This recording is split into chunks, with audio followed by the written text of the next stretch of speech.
Welcome to the Generous Benefits Podcast, where we help employers build people-first benefits that actually move the business forward. I'm your host, Amanda Brummitt. Today, I'm joined by Sean Healy, founder of Accounted For, a fractional CFO and accounting firm that helps companies get control of cash flow, margins, and decision-ready financials.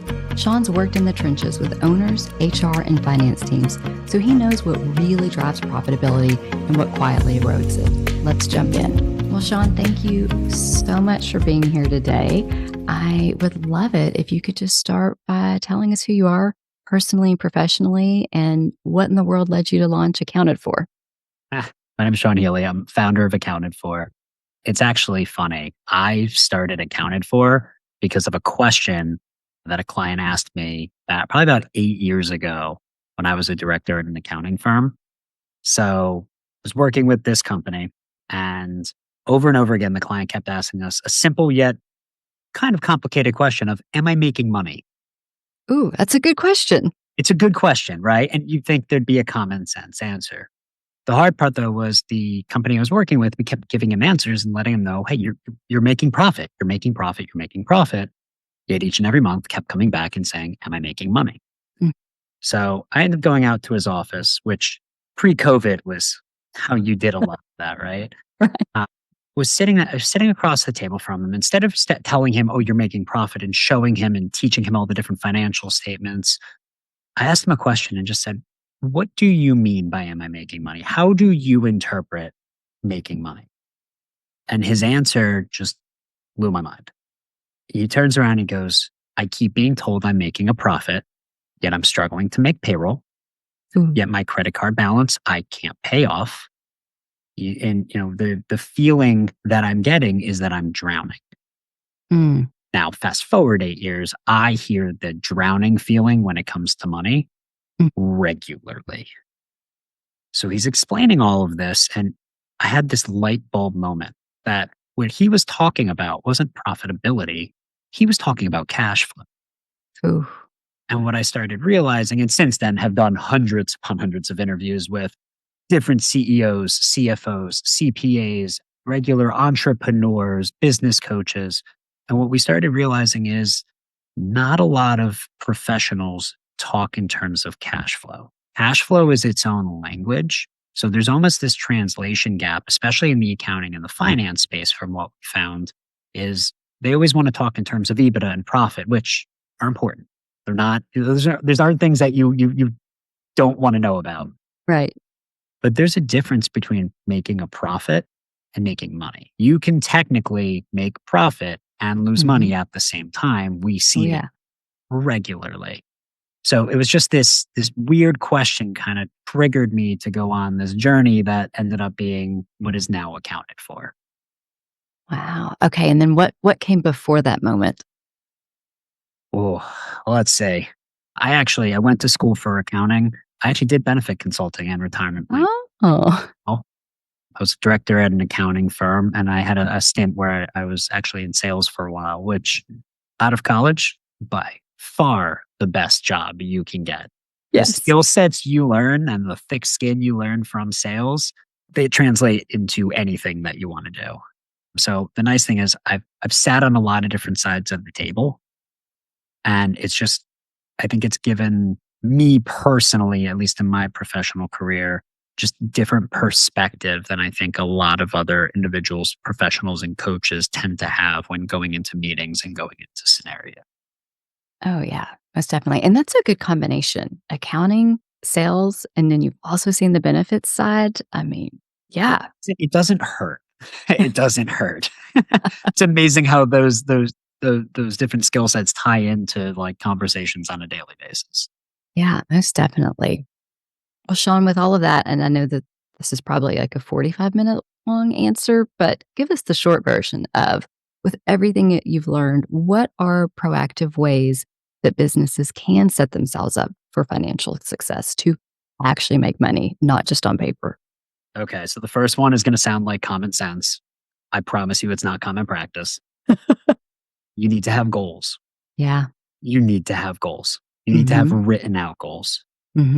I think it's one of the things that we, at least with like newer clients that we work with, it's one of the first conversations we have. because they need to be, if you've ever heard of SMART goals or if you've ever Yeah. read the book, Four Disciplines of Execution, Hmm. where are you today? Where do you want to get to? And when do you want to get there by? The Hmm. goal for us is to figure out, is it attainable? Are you making enough profit to be able to get you to your goals? Hmm. So, like, an example is when I do presentations in front of like larger groups, a lot of times I'll ask the question, how much profitability do you need to make to be successful? And every single hand goes up and everybody says 20%, because that's what most financial professionals throw out as kind of a baseline number. And every single time I challenge them, you need to make enough profit to get to your goals, whether Yeah. that's 50%, whether that's 3%. But if you don't know what your goals are, how do you know if you're moving in the right direction? Right. Projections are something else that I think are extremely important. Pardon if I use a few analogies, but Yeah. it's kind of hard to drive your car if you're staring in the rear view mirror. Hmm. Everything's in the past. You're going to get into a crash. Yeah. Projections help make better, more informed decisions. But it's really hard to have good projections if you don't have good data. Hmm. So simple things like managing your data to make better decisions. Labor is most companies' largest expense unless you have cost of goods. Labor tends to be the biggest expense. Break it down by your different departments. Get granular with your information, Mm. right? If you have different revenue streams, break your revenue streams out so you can see them. Right. If you have different locations, you're not breaking your spend out by different locations or revenue out by different locations. If you have one location that's pulling everything down, it's a pretty easy decision of what you need to do in your company. But whenever you have one department or location that's doing poorly and others that are doing well, it's really hard to identify the underlying problems to some of these, some of the decisions you need to make. Yeah. And I think the last one would be you have to manage your data like you're about to sell your company tomorrow. Yeah. Do it now. Don't wait. If you wait, it's already too late. The amount of times I've Right. had people go, I want to sell in the next year. You have to start planning 3 to 5 years ahead of time. And there's a lot of simple things you can do to set your finances up to be in a more sales friendly manner. So, an example in QuickBooks, at least, if you have anything that should go under the EBITDA line, I'm not going to explain EBITDA. I'm not going to bore everybody. But if you have interest expense, depreciation, amortization, if you just go into the chart of accounts and change it from an expense to an other expense, it drops it below your EBITDA line. So it actually changes the format of your profit and loss. It's a simple thing. It takes 5 minutes to do, but it's a good step forward to just, hey, I now have a better idea of what my EBITDA looks like. Yeah. Little things tend to go a very long way. Right. Most definitely. And that is all super common sense. But as I hear you talk about it, it's not things people do often unless they're getting ready to sell, thinking about some kind of transition. It's not everyday stuff, but should be. Yeah, I mean, and I think the hard part is I went to school for it. Hmm. So I had that base, I can't tell you how, like, we work a lot with doctors. Hmm. I don't think I've met more than maybe 3 or 4 doctors in all the years of their schooling that actually took a single business class or were even offered a business class. So it's not necessarily that, like, to me, common sense, it's common sense for me. But a lot of the doctors, so like I play and have coached rugby for, Matt, like 15, 20 years. Oh, fun. Common sense is if you do something like dislocate your shoulder, don't put it back in. Most doctors will be able to tell you that. I don't know how to do that with my shoulder, right? So, like, what's common sense to one person, if my car breaks down, uh, it's what's common sense to a mechanic wouldn't be common sense to most. So, it does sound like common sense, but it's hard to think of that when you're kind of in the whirlwind of the day to day business. Yeah. Yeah. And I really appreciate that in your approach that you're not going to time out for not having done these things, but let's start now. Let's fix it and let's improve. Absolutely. So you said labor is the number one cost. I'm assuming benefits is number two. So when I think of labor, I think of total compensation personally. Okay. Hmm. And that's It's everything that goes along with having your employees. Yeah, that true cost of an employee. Yeah, Right. total cost. Okay. So, in thinking about benefits, how do you align plan design with budget constraints and employee expectations? How do we develop something that is a recruitment and retention tool, but also isn't killing our finances? Yeah.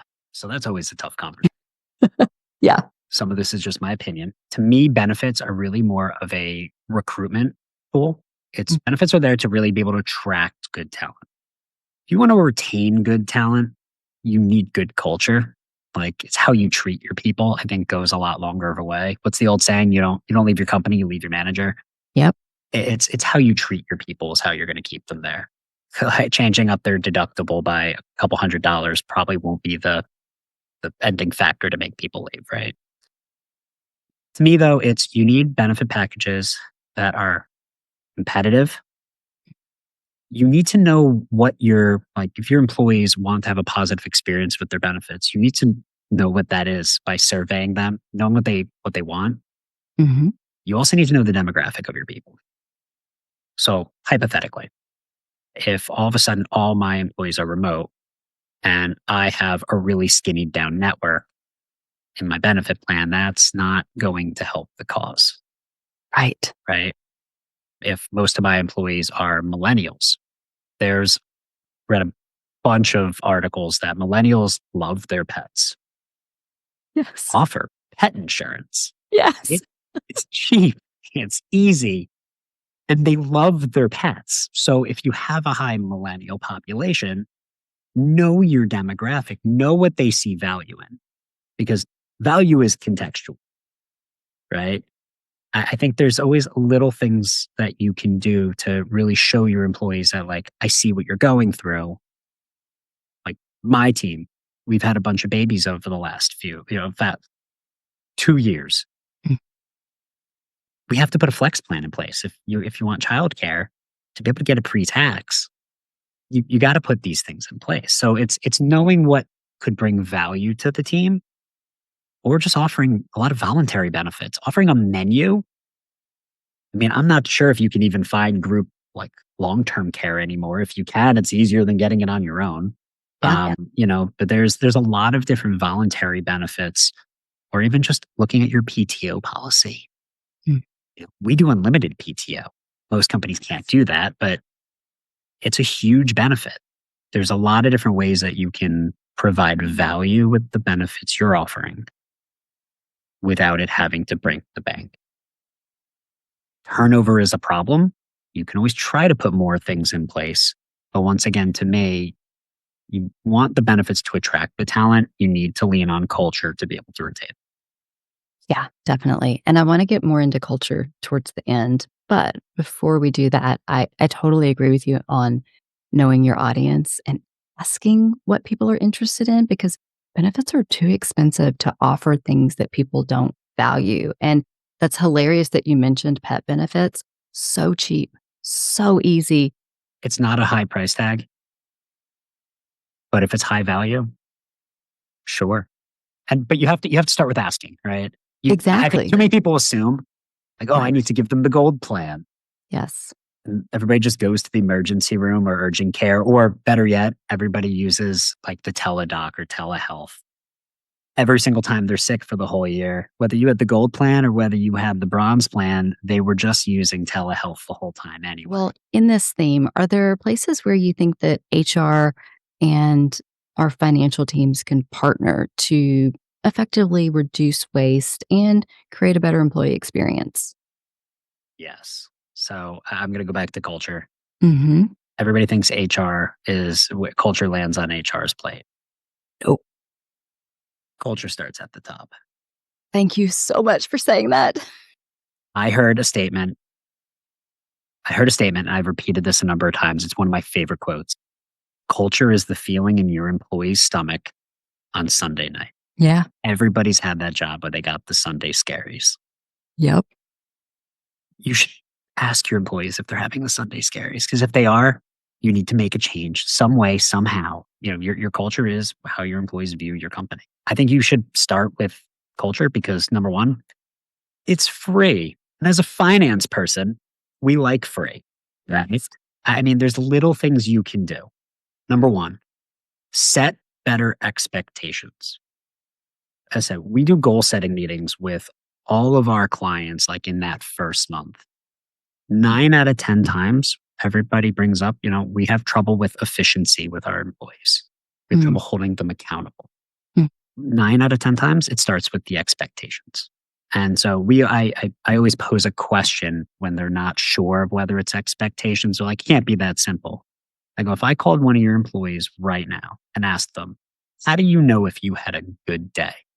How do you gauge? How do you quantify? How would you quantify if you had a good day or not? Would it align with what the owner says? Ooh, Very rare. very rare. Very rare. And expectations sound easy or sound simple. They are not simple. Setting good expectations for a team that are simple and easy to follow and in their realm of control, it's not something they're going to teach you in an accounting class. It's something that you have to sit down and really think and talk to your team about. I think cadence is another. What's your cadence with your direct reports? Yeah. I know plenty of people that, it's great that you set an expectation, but you haven't checked in 2 months with them. Mm. Personally, we meet with our direct reports once a week. Quick 30-minute check-in. How did your week go? What went well? What didn't go well? What can we do differently? Let's kind of learn from it. Mm. The third one is, as a team and as a company, you need to learn to embrace failure. People make mistakes. You slap them on the wrist, they're going to be too afraid to make mistakes. Yep. You're not helping your cause. You have to really embrace failure so that when somebody does make a mistake, they're learning from it, they're growing from it. Yeah. And once again, that's something that HR can help out with, build a structure around. It's something finance can help out with. It's kind of the whole leadership team all need to be on board and rowing in the same direction for that to even remotely work. Yeah. Now, the financial component of that, though, is that once you have happier people, once they have good expectations, that's a good way to help increase your capacity.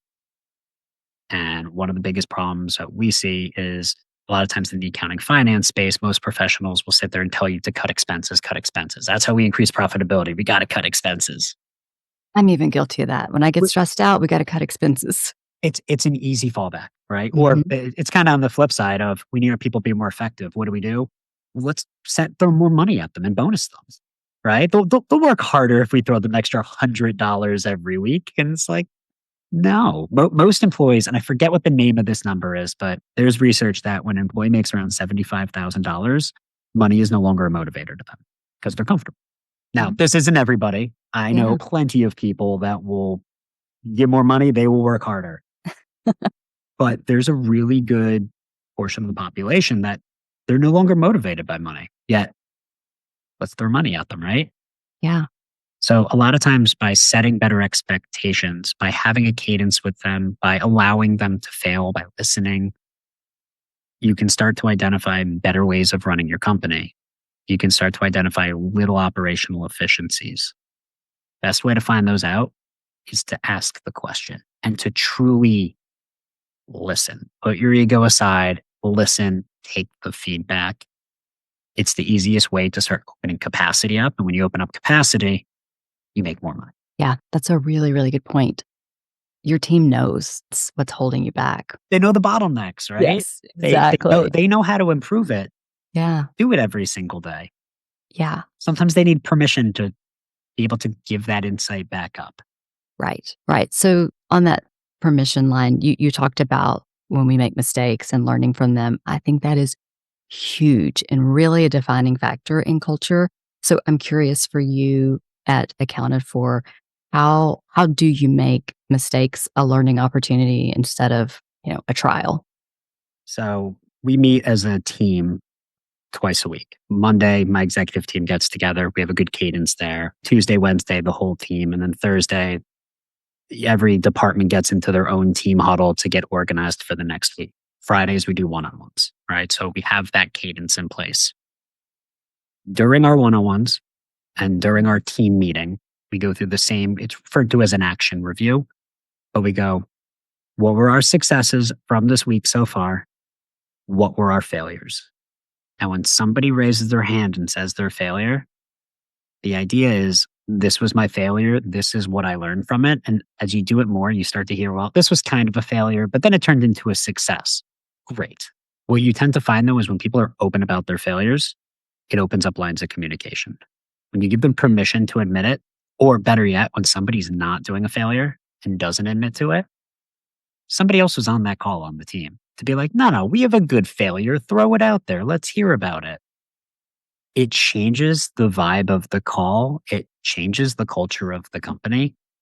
My team's not afraid to bring up when they made a mistake, which in the financial industry is really important. Mistakes Yeah, are going to happen. Pretending like they absolutely. don't is insane.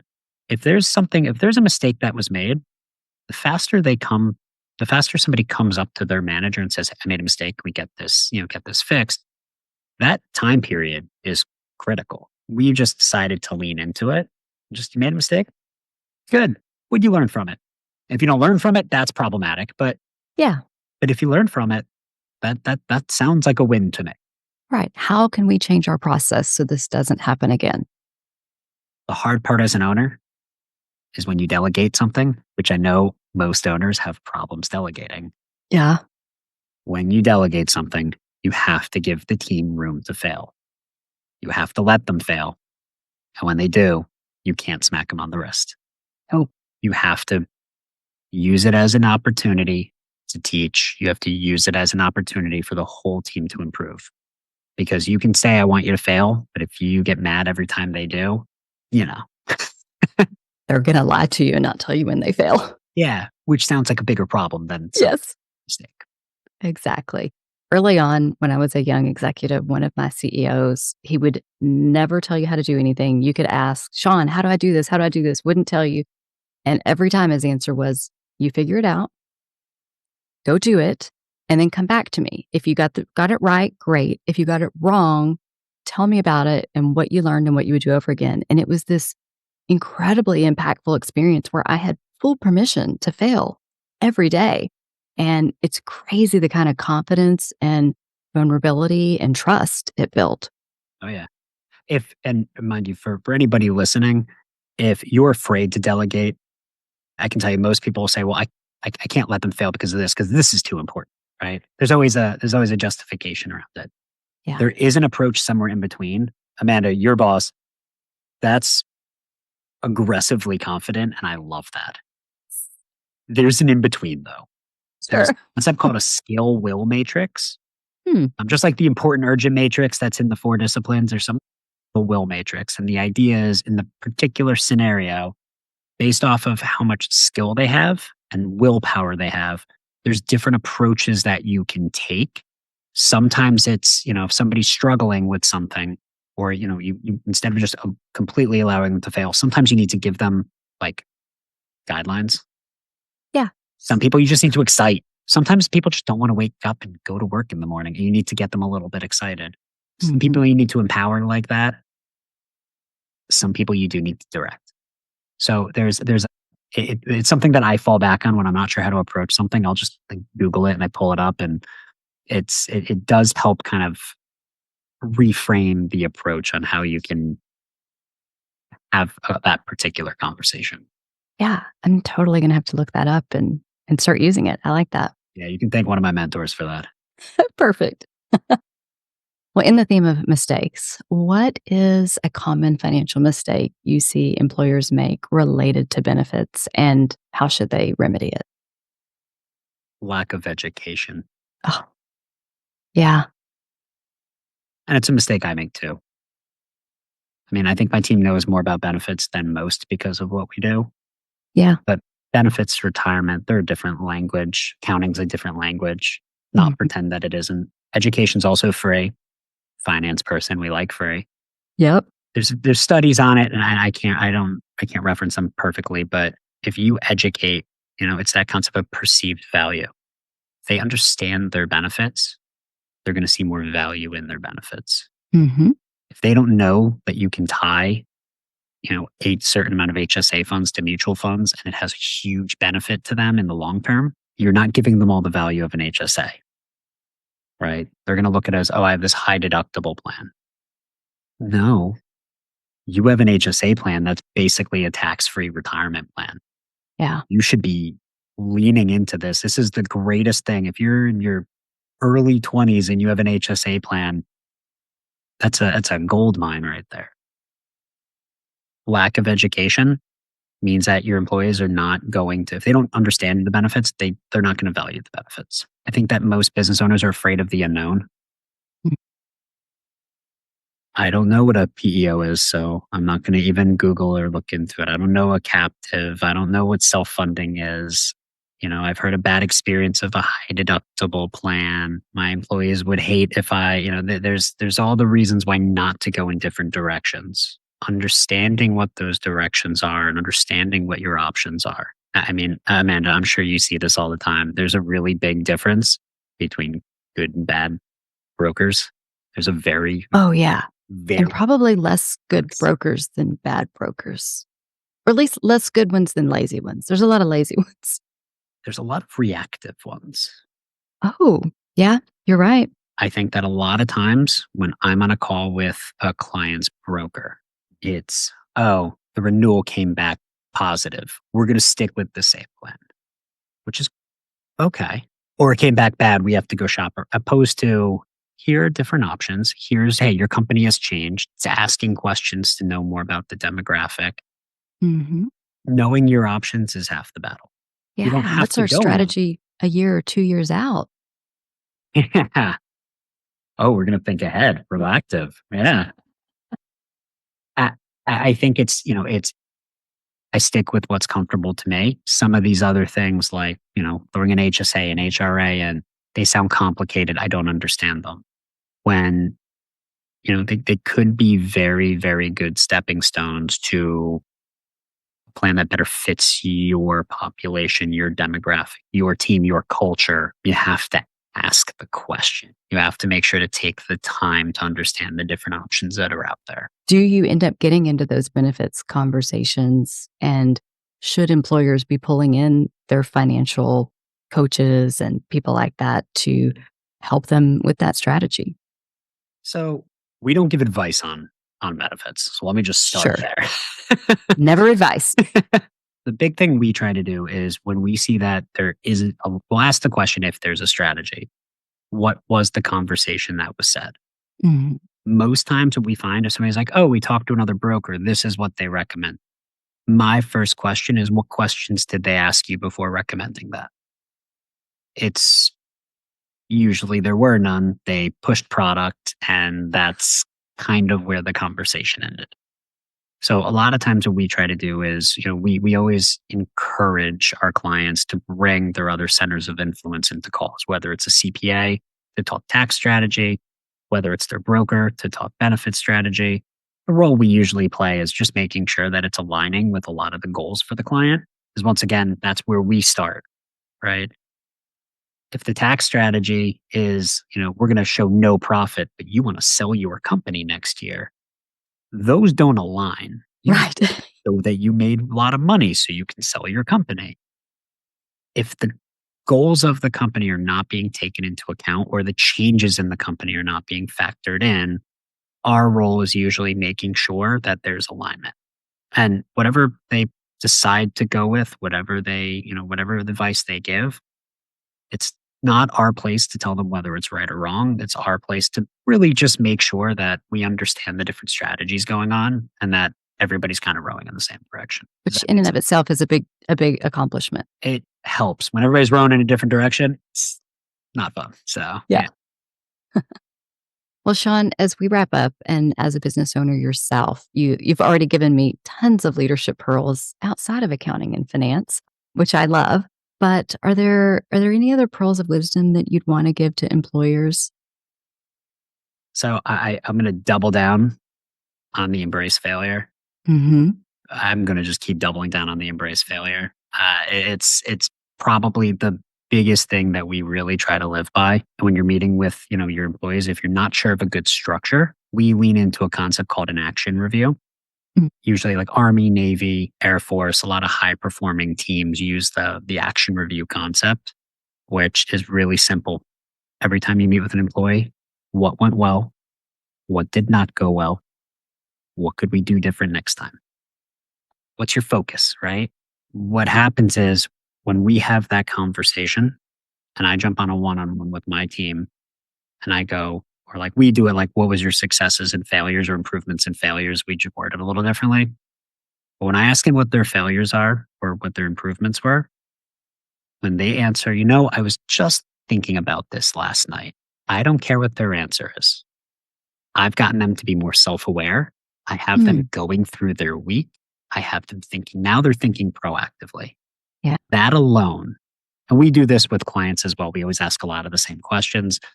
When they come to the meeting and go, I knew you were going to ask that. I was thinking about it. And It's a win. that alone is the win. That alone is the win. So, and if you're not sure how to run a lot of leadership meetings, there's a lot of programs out there like EOS. I'm not sure if you're familiar with EOS. It's a great framework for it. Make sure to have that structure in place to be able to really lead your team. I think that expectations and transparency, whenever you see problems in a department, don't point the finger, take ownership over it.